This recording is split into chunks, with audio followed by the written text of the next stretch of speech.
ছোটবেলায় মেয়ের স্কুলে হাতের কাজের জন্য মাটি দিয়ে জিনিস বানাতেন তিনি। কখনো আম, আপেল, আতা, আবার কখনো ঘর বা অন্যান্য জিনিস তৈরি করতেন। এভাবেই এক এক করে তার নেশা তৈরি হয়। তবে অবসর সময়কে নষ্ট না করে তিনি মাটি দিয়ে তৈরি করেন নানান ধরনের মূর্তি। সাংসারিক কাজ সামলে অবসর সময়ে খুঁজে পান নিজের মানসিক শান্তি। কাদামাটি দিয়ে ফুটিয়ে তোলেন একের পর এক নানান মূর্তি ও মাটির পুতুল। একদিকে যেমন নিজে আনন্দ পান, তেমনি তার নাতির জন্য তৈরি করেন এই সমস্ত পুতুল। আমার ছেলে মেয়ে যখন ছোট ছিল তখন ওদের স্কুলে মানে ওই বিভিন্ন হাতের জিনিস স্যাররা বললে আমি বানিয়ে দিতাম, তখন থেকে বানাই। তারপর নানা রকম সংসারে কাজের জন্য ওগুলা চাপা পড়ে থাকে। এখন আমার নাতি একজন হচ্ছে, তাদের আনন্দ দেওয়ার জন্য পুতুল বানাইতে শুরু করছি এখন। সংসার সামলেও তার এই হাতের কাজের প্রশংসা করেছেন সকলে।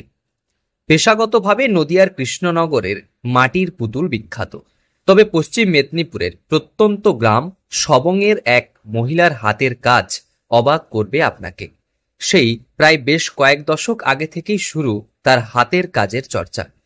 মেয়ের স্কুলে হাতের কাজ করার সময় থেকেই তার নেশা জাগে। এরপর বাড়ির অন্যান্য কাজের অবসরে তিনি তৈরি করেন নানান মাটির পুতুল। কখনো বিভিন্ন মনীষীর মূর্তি, আবার কখনো তার হাতের ছোঁয়ায় ফুটে ওঠে বিভিন্ন দেবদেবীর প্রতিকৃতি। এভাবেই তিনি মানসিক স্বাচ্ছন্দ্য খুঁজে পান।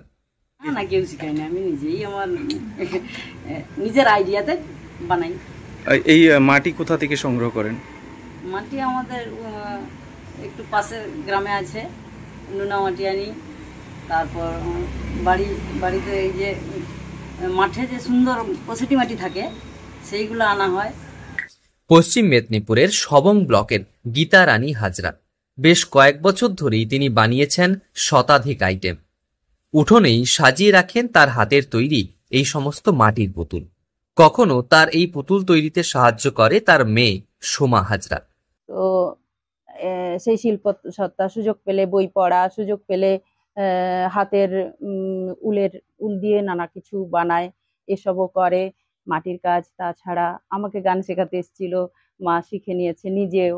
তারপর তার মধ্যে এই শিল্প সত্তা যে বাড়ির প্রত্যেকটি কাজ, তার মধ্যে যে পরিপাটি নিপুণ, তার মধ্যে যে সূক্ষ্মতাটা আছে, শুধু মানে এমনি যে স্পিডে করে সেটা নয়, সেই কাজটার মধ্যে ভালোবাসা, স্নেহ, মমতার মধ্যে দিয়ে সে করে। তবে এখন শুধুমাত্র তার নাতির জন্য এবং অবসর কাটাতে এই পুতুল গড়েন তিনি। তার এই নান্দনিক চিন্তাভাবনা এবং সৃষ্টিশীল হাতের কাজকে সাধুবাদ জানিয়েছেন সকলে। পশ্চিম মেদিনীপুর থেকে রঞ্জন চন্দ্রের রিপোর্ট, লোকাল 18 বাংলা।